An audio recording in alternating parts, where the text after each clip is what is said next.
let's get into the final 20 players of our top 100 for the 2024 NFL draft class here. Starting off with J.C. Latham, offensive tackle from Alabama.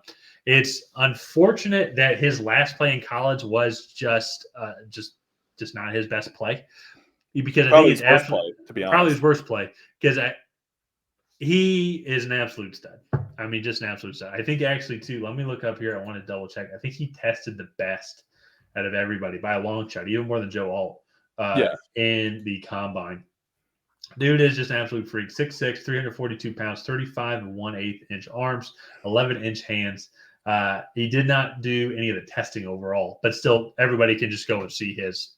He did the drills. He went through the drills. He went through the drills, yeah. And he's just, for being that big, he's so fluid.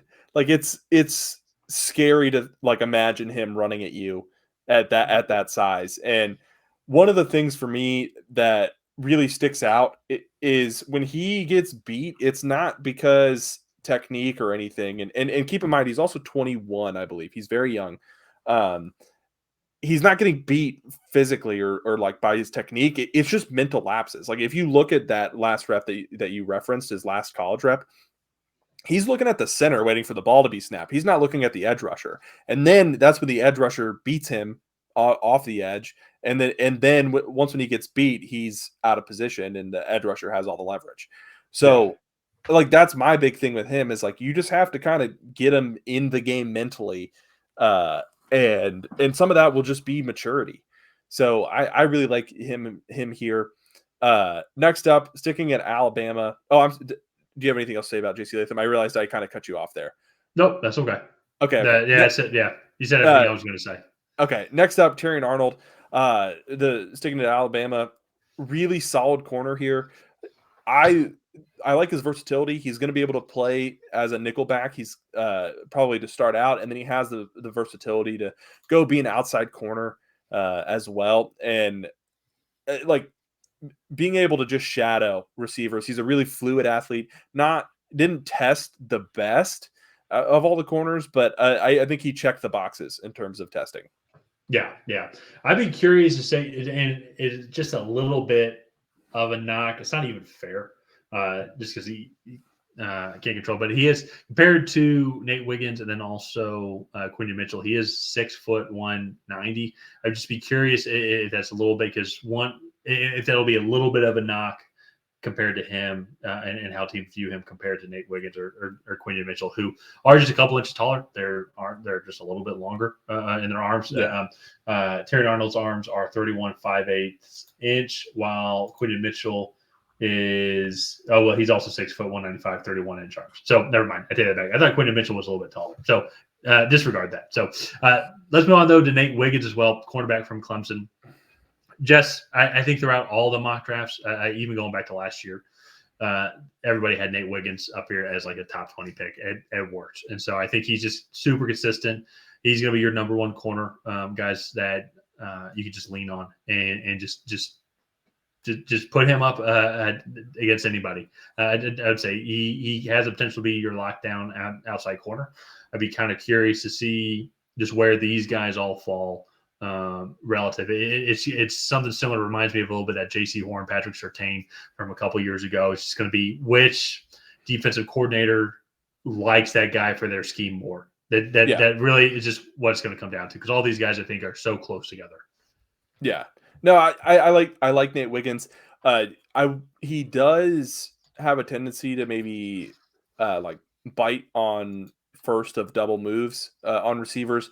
It maybe needs like a little bit of refinement, but athletically, probably the best overall athlete of all these guys. And I know he did get hurt at the combine. I believe he pulled his groin or hurt his hip flexor. I don't quite remember. It might have been after his 4.2840. No, it was on the 4.2840. So I really like him as a prospect, though. Clemson has produced some great corners there. You're aware of AJ Terrell. So next up, speaking of great prospects here, Byron Murphy, just as a defensive tackle, I don't know if there's much more you could do at 6'5", 300, like 6'5", 305. He gets after the passer really well. He is great against the run. He has really solid length, very fluid athlete as well. and just like so well-rounded here. Like if you're a team like the Bengals that need that defensive interior, I would have said the Raiders before today when they went and got Christian Wilkins. If they really want to solidify that defensive line, go and get Byron Murphy. But I really think he's going to come in. He's a plug and play defensive tackle for teams. He has the strength. He has the technique already. Just super solid defensive tackle here. Yeah, he's one. Just the more and more you watch it, is kind of what I mentioned earlier with Jersey Newton. It is the more and more we've watched, and you just put him in different situations. And one of the things too, I think that makes guys go up the board is overall versatility. Like how would he work in any defense? And more and more you look at Byron Murphy, like he's going to work in any defense. And so, as you mentioned, the Raiders I thought would have been perfect for him. I still think maybe the Broncos, if they want to get him, I think would be great. Bengals, I can absolutely see them potentially even trading up to go and get a guy like this just to help out DJ Reader as well as a free agent, but also had a major injury towards the end of the season. So he's going to come in and potentially be like the day one starter, from the get go for any of these teams. So wrapping out this slide here, Leatu Latu, edge rusher from UCLA. Not really too much to say negative about this player. Just absolutely phenomenal. Honestly, a really similar take on Leatu Latu to Byron Murphy, just at the edge rusher position. He's a really good athlete. He has really good technique. I will say he is a little bit older than Murphy. He's going to be 24 coming into this draft, but like just a solid edge rusher. Just he does everything very well at the edge rusher position. So similar to Penix, his biggest concern was just his overall health. Yeah, but everything checked out, and it's I think to your point is the reason why he's behind Verse and Turner is just maybe a little bit of the age. If you're talking about like overall longevity, but that being said, I think Verse is only a year younger. So yeah, but let's move on now to 15 through 11, going with Quinion Mitchell here. He's the number one corner in the class. I would think just ran a 4.3 40. I think with his overall size and just what you see on tape and his overall athletic capabilities, I don't think that there's a team that would have want this guy.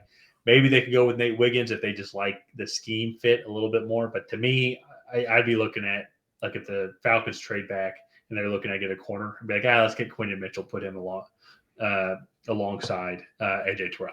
Or maybe do Nate Wiggins, go with the Clemson brothers. But I think Quinion Mitchell, he came on. He's come on so strong. People slowly start to hear about him. Like, he went to Toledo. Then you see him at the Senior Bowl. Like, okay, this guy's legit. Then you see him at the Combine. Okay, he's definitely legit. So it's going to be fascinating to kind of see where he falls, where all the corners fall, just because of how great all the other offensive players are before them, and the two edge rushers as well. Yeah, I mean, he's my corner one for sure. He's the overall package. He has the size, the length, the speed, and even like the mentality. I talk about this a lot of times in my mock drafts when I pick Quinion Mitchell. It's just at the Senior Bowl when they were doing one-on-ones, he walked up to the line of scrimmage and called out Roman Wilson, who was one of the top receivers there, and was like, "You and me one-on-one right now. Like, let's do this." And they went blow for blow at the Senior Bowl. So just a fantastic prospect. Another guy that I really like, Troy Fatanu, he had some questions about length that were answered at the Combine. 34.5-inch arms, which is just fantastic. Could probably play all 5 positions on the offensive line, but now he's going to be slated to be a true left tackle at the NFL level. And when you go watch his tape, there's not a whole lot that you can really pick apart in terms of just technique or like moving his feet and whatnot. He's just a really well-rounded kind of plug-and-play tackle. No, super solid. It was never a question of where, like, if Fatano was talented enough or not. It was what you talked about, which is the arm length. Is he going to be a guard? Yeah. Is he going to be a tackle? But even then, too, I think looking back on it, though, now, even like looking at Peter Skoronski last year and be like, still probably overthought a lot of that stuff then, too, if we had him fall out of the first round or late first round or something like that. So I think he's going to be at minimum a top 20 pick. Something similar, I would say, it's just going to be kind of then where do these corners fall? Where do some of these other edge rushers fall? This part of the draft is going to be so fascinating just because of the butterfly effect, so to say. Yeah. Because we're still at that range where it's not solidified that these guys are top 10 picks just yet. Same thing kind of with Brian Thomas Jr. He's close to a top 10 prospect. Where is he going to end up falling though? Is he going to go in the early teens to a team like maybe Indianapolis who like wants to take a receiver, or is Indianapolis going to be like, we can go get a receiver later on? And then same thing then with Seattle and then Jacksonville and then Cincinnati as well. But we can go get a receiver later on. And then is he going to be the guy that falls? Because he's absolutely any other draft, he's probably the first receiver off the board, top 10 pick, because he's that talented. Clearly, I would say the fourth best receiver in this class. Yeah. Yeah. So, wait, what? Oh, nothing. I thought you were going to say something. Oh, no. Brian Thomas Jr., great. I always joke he's Marvin Harrison Jr. Yeah, so, I don't really have a whole lot else to add about Brian Thomas Jr. Sorry, you were just talking and I lost my train of thought. So, no, he really solid prospect there. Next up, Olu Fashanu here at 12. I really like what he brings to the table in terms of pass blocking sets. He might struggle a little bit when running or when running the football and handling power in the passing game. But as far as technique and hand placement, he's probably the most refined tackle in this class in terms of pass blocking sets. He's always on balance. He, again, has really good hand placement, really, really fast feet, and didn't give up a single sack or a quarterback hit this year. Only, I think, 3 or 7 hurries. Just a fantastic tackle prospect. Yeah, I mean, it's really close between him and Joe Alt. I think there's just a few things that Joe Alt does a little bit better that have him a little higher on the board. I'd almost say, and we're about to get to the guy here in a second, I think it's between him and Talise Fuaga. I think Talise Fuaga, it's almost like the opposite of what you talked about, where Olu Fashanu, pass blocking, great. Maybe some questions at the end of run blocking. It's like Fuaga, it's almost, I feel like it's opposite. Run blocking, like just will absolutely bulldoze whoever it is. Pass blocking, maybe there's a question or two. And it's like being very nitpicky for both of those guys. So that's just, I think it's going to depend on the overall preference, I would say, for the offensive line. So wrapping up the last player here outside the top 10, Jared Verse, edge rusher from Florida State, came back for his senior season. Go back to Florida State, didn't come out last year, which was a big shock to everybody. And so still ended up, he's going to be potentially a top 10 pick, depending on if the Falcons want to take him, if the Bears want to take him, or if someone would want to trade up for him, which I don't believe will be the case. Either way, though, he's still going to be taken in the top 15, top 20, similar to kind of Brian Thomas Jr. It's just going to be just who's going to be the top guy on their board. So Jared Verse is going to be one of the top guys on everybody's board. It's just going to be how everything shakes out. Ansley could come in, has the potential to be number one edge rusher on any team. Him and Dallas Turner, I think, could go back and forth on who's going to be the number one edge rusher. Yeah. Jared Verse, I think, has a little bit more speed to power, like to take on tackles one-on-one, whereas Dallas Turner, maybe a little bit more nuanced pass rush moves as kind of that outside linebacker role. So it's just going to be whatever's your flavor, whatever scheme you run. I think you have 2 solid options here at the top of the draft. So let's move on. You kind of already talked about Talise Fuaga when we were on Olu Fashanu, but one of my favorite guys in this class, just because he plays with like such controlled aggression that he does such a good job of imposing his will on defenses. And I really like his tape. He's solid in pass blocking, but he's probably the best run blocking tackle of everybody in this entire class. And I think that's why he deserves this top 10 spot here. Mm-hmm. If I'm the Jets, I'm seriously considering taking Fuaga over Olu Fashanu simply because I think he has less questions. Olu Fashanu, there is the questions about how he handles power. Can you get him to give that little extra oomph in the running game? And Talise Fuaga, you don't really have those questions. Yeah. So. It's just going to be interesting just to see. Almost, I mentioned this earlier. It's almost going to be like that similar J.C. Horn, Patrick Surtain debate on which of these guys is going to be taken first in the top 10 or just outside the top 10, just because they're both great at their position. They are both going to be great offensive tackles in the league. I think Olu can switch over to left tackle or be left tackle because I'm pretty sure he was at Penn State. At least Faraga, I think, Yeah. was right tackle at Oregon State, right? Yeah. Yeah. So I don't think Faraga can transition over. I mean, I'm sure he can try. And It's if a he harder needs to, he transition, will. but It is a harder transition. I think Olu it's going to be more versatile in that aspect. So that's maybe where some teams will give him a little bit of the edge. But also, too, if you're a team like New York, who's picking 10th overall, would you want the more consistent guy, especially too as well if you know Brees Hall is going to be the New York Jets, by the way. yeah. Give the ball to Brees Hall, and we want to really beef up this offensive line so we can take some pressure off Aaron Rodgers. It's build that offensive line for the future, even post Aaron Rodgers as well. Do you go with a guy like Fuaga, who's going to be more consistent as of right now, or Olu, who's potentially might have a higher ceiling? So that's where it's going to be interesting. And I honestly, too, that debate I think could be the same thing as well for then Dallas Turner and Jared Verse as well. Yeah. So we have Dallas Turner here at 9. Dallas Turner, and maybe I'm wrong in this, but how I've always looked at it, Dallas Turner is now that more modern day edge rusher, like lighter, super athletic off the corner that Micah Parsons-esque, while Jared Verse is almost more of that traditional 4-3 down lineman type. My comp for Jared Verse was Daniil Hunter.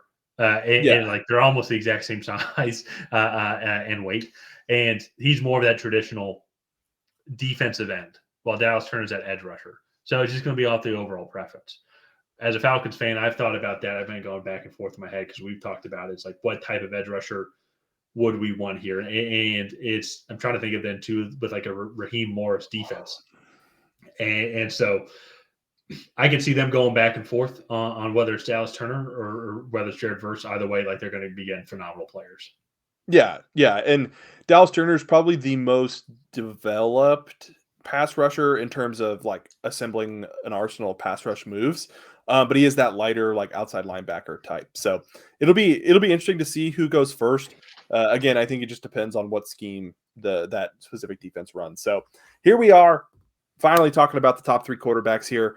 Starting off, we have Drake May at 8, Jaden Daniels at 7. We can talk a little bit about the difference here, but starting off with Drake May, height, weight, speed of what you want in a modern day quarterback, right? He has the arm. He's 6'4", 230, right? He has the hand size and all the measurables that you want in a quarterback. He's 21. He'll be 21 on draft day. Mm-hmm. And already 2 seasons started at North Carolina. No real apparent injury issues, knock on wood. But just his highlights are amazing. It's the in and out of each down where I struggle with him, because there's sometimes I feel like he's in complete control of the game. He knows exactly where he's going with the football. He's making adjustments and setting up defenses to be in poor spots.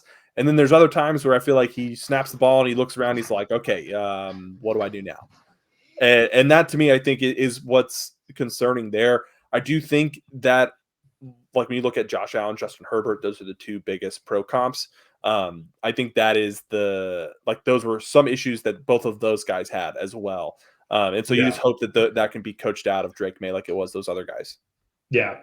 I'd be curious to kind of see then too as well, because Drake May was the reason why UNC was as relevant as they were. Same thing with Caleb Williams for sure with USC. So I'd be curious to see, like, in those moments is what you're talking about, where you're like, okay, what do I do now? Is if there was something that his teammates around him they just were not nearly as good, So you go put him in a professional team setting with, especially to like hypothetically, if it is Washington that drafts him number 2 overall. I mean, he's going to have Terry McLaurin thrown to. It's going to be a lot different than throwing to Tez Walker, And so, offensive line might be about the same, but that's a separate conversation. I'm just joking. Obviously, the Commanders' offensive line is better than the North Carolina offensive line, but I digress. And that's where I think, because we do have him behind Jaden Daniels here, and I think to your point though, what Jaden Daniels can bring to the table is that elite level dual threat capability. Something that I think we might have really only see, I would say, in Lamar Jackson, but you can make an argument though that he's a better passer than Lamar Jackson already, the way that he can spin the ball. And so that's where, and as he keeps developing, it's the ceiling. He might have the highest ceiling, I would say, of these quarterbacks, I agree. including Caleb Williams, in my opinion. Yeah, and I think you look at the consistency just in his mechanics. He operates in the pocket really well, like when it gets messy. And then he still has that after the play breaks down kind of elusiveness and elite athleticism. And that's why I think he to me is ready to start right now. He definitely still has some areas to improve in his game. He does get lost in the middle of the field when he's making his reads sometimes, and like there's definitely areas for improvement. But he's not the project like I think Drake May is, where you have all the tools in the bag. You just got to get get Drake May to be able to use them in the right situation, right? Like you're not taking a Allen wrench when you need a screwdriver, right? Like just Yeah, things like that. And so Jane Daniels kind of already does that. He also has the elite athleticism to fall back on once when if things break down and he does get confused. So uh, I really like both of these guys. They're all three of these top quarterbacks are probably going to go 1, 2, 3, simply just because of the quarterback value. And I think these guys are very well deserving of it. We really only have them ranked here just because the remaining top prospects are so elite at their positions that they're already complete packages yeah. at their respective positions. And speaking of complete packages, Romo Dunze we have above the two quarterbacks here at the number 3 wide receiver spot. He does everything well. I mean, these three guys at the top of this class uh, are really like no other prospects we've really ever seen. But we've seen the Jamar Chase once, but like never three of those type of prospects in one class. Yeah, this seems different than if you're going off with that class of Jamar Chase, Jalen Waddle, Devontae Smith. They were all taken right there. This just seems different than that class right there. Just because Roma, but it's crazy that Roma Dunze is receiver number 3 only just because of how freaking explosive and overall well-rounded Marvin Harrison Jr. and Malik Neighbors is. But because you go Yeah. look at Roma Dunze, he doesn't really do anything wrong at all. No. Like there's nothing that isn't at worst above average. And like if you go on his tape, you will see snaps out of the slot, snaps in a Z position, snaps as a true X receiver. And he wins in all of those positions. He wins in all of those positions off the route, setting up DBs. He wins in all of those positions with just athleticism. He wins in all of those positions in contested catch situations. There's nothing that he really does that I'm like, okay, well, he needs to improve on that because he doesn't really drop the ball. He Yeah. is consistently putting himself in good leverage positions with cornerbacks. Michael Penix he's a really good quarterback, and Romo Dunze allows him to be a Heisman candidate because he is going up and making those acrobatic catches at Washington. So I really like Romo Dunze.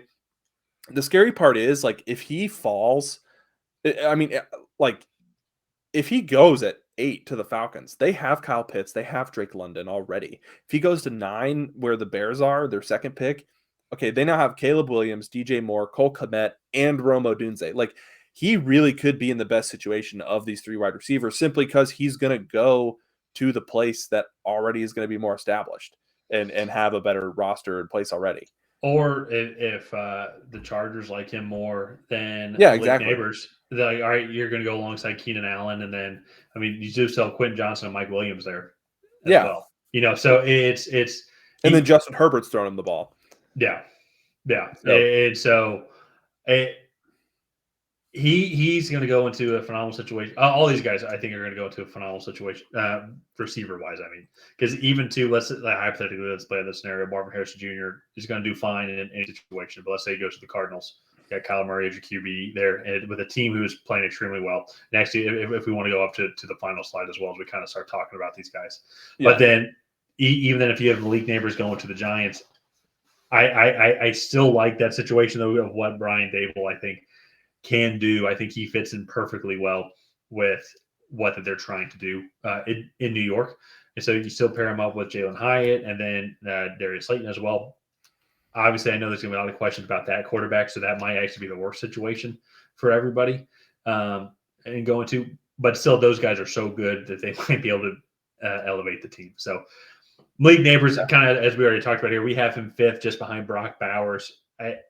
This one, I think if we could rotate just because of the overall value, I think, of the receiver position. I think we maybe gave Brock Bowers the benefit of the doubt just because we've known about Brock Bowers for years now. I think going all the way back to his freshman year. Malik Neighbors had an amazing year, and you go look at his tape, and he's developed tremendously. So maybe he had a good year last year, but not near what he did this year. Yeah, I think having Jaden Daniels throwing in the ball, I think helped out a bunch, and so I think those two guys are interchangeable here. They're both such great pass catchers, and they're able. I think the biggest thing to them, especially then to Brock Bowers as well, is that they're able to control that middle part of the field. And offenses now, I think, are going to be able to utilize them in so many different scenarios as well. So I kind of say that both to Rome Odunze, Malik Neighbors, and Brock Bowers, kind of just continuing the conversation. Yeah, and Malik Neighbors, there's few players whose just like raw speed affects the game as much as his does. I mean, he to me reminds me of he's in between Jalen Waddle and Tyreek Hill in terms of how just quick and twitchy and explosive he is, but he's doing it at 6'200". Like he's not a small guy like those two are, and so he's just so enticing as a prospect. And then I think we like to get to Brock Bowers. Part of the reason why I have him above Malik Neighbors is simply because he is such a complete tight end already. Like he's 6'4", 245. He blocks well. He's so explosive with the ball in his hands. And he runs really good routes. You can line him up as an X receiver. You can line him up as your inline tight end on I don't want to say he's a 6th lineman because he is only 245, but like he could take on a linebacker for you. I mean, he could probably take on an edge rusher too if it's not a Daniil Hunter type that are like the huge guys. And like he's the complete package of a tight end. He's the best tight end prospect I think we might have ever seen. Potentially. Yeah, I'd be curious now to see with Kirk Cousins now going to Atlanta because Kyle Pitts now had that hype. I think he still had that hype because maybe I'm biased, but it's like I haven't seen this much hype around a tight end since him and since before him. I'm trying to remember if there was another tight end. TJ Hawkinson was really good, but he went at 15th, 16th, something like that. Maybe 11th. I'm trying to remember. That's where it's like I loved Kyle Pitts as a prospect, but he always was, I think, to me more of like a receiving tight end that could block, where I think Brock Bowers is that complete tight end. And I'm also biased. I grew up watching Rob Gronkowski like be that guy. So that is kind of what I look for in my favorite tight ends. And to me, Brock Bowers, obviously not to the level of Gronk, but like is that versatile. Yeah. So let's wrap this up here because I think we could probably say a lot of this stuff the same about these three guys within their respective position because we mentioned them a little bit. But Caleb Williams, number 3, Joe Alt, number 2, Marvin Harrison Jr. I think the reason for me looking at it is why these guys are better than everybody else at their position. I would just say just the intangibles. I would say things like just the overall height and speed that both Joe Alt and Marvin Harrison Jr. have. I would say the overall improvisation skills that Caleb Williams has. And it's like, I remember the first time I watched him, I've been on the East Coast here, don't really watch too many Pac-12 games unless you force yourself to stay up. And I remember just watching this USC game, like, who's this kid from USC? Looks like Patrick Mahomes. And it's that capabilities, and you just go see his overall talent and his athleticism. It's stuff like that, things that you're not going to be able to teach Drake May. Things that go can't teach Jaden Daniels, especially too as well. I mentioned as well, this USC team sucked this year. Like just they were not good at all. He was the only reason why that team was good. I think Brendan Rice was a solid option, but there's a reason why he's going to be picked in the 3rd round. Marshawn Lloyd as well. I think solid running back. There's a reason why there's not going to day 3 pick. There's a reason why I don't think there's any USC defensive players that's going to be drafted or not very high. Kalen Bullock. He was one. Yeah, and so there's only so much a safety could do. But I digress. another intangible is like going then to Joe Alt, and I think the reason why, and I'll throw it over to you here in a second, but for me, Joe Alt, Marvin Harrison Jr. is it's like they're for that position. I know we use around the term generational a lot, but even as we've seen with what's going on now with the 2021 draft class, and there's only going to be one quarterback that's going to be starting out of the 5 taken in the first round.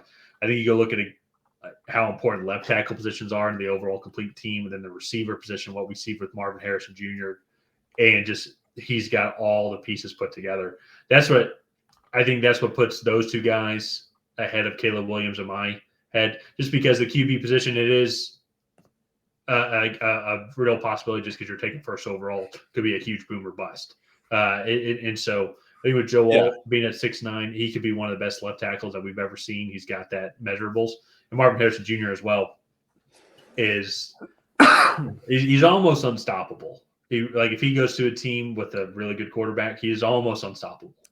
Yeah, and that's I'll touch on Joe Alt and Marvin Harrison Jr. before I do Caleb Williams. And Marvin Harrison Jr. and Joe Alt are the two best prospects I've ever seen at their respective positions. And granted, we've only been doing this for a few years, but I go back to Penei Sewell and like the impact he's had on the Lions.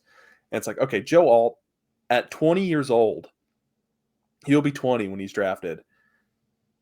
It has that level of impact. And that is just insane to think about. There is almost nothing, if anything at all, that I can think about of Marvin Harrison Jr.'s game that like you could really critique.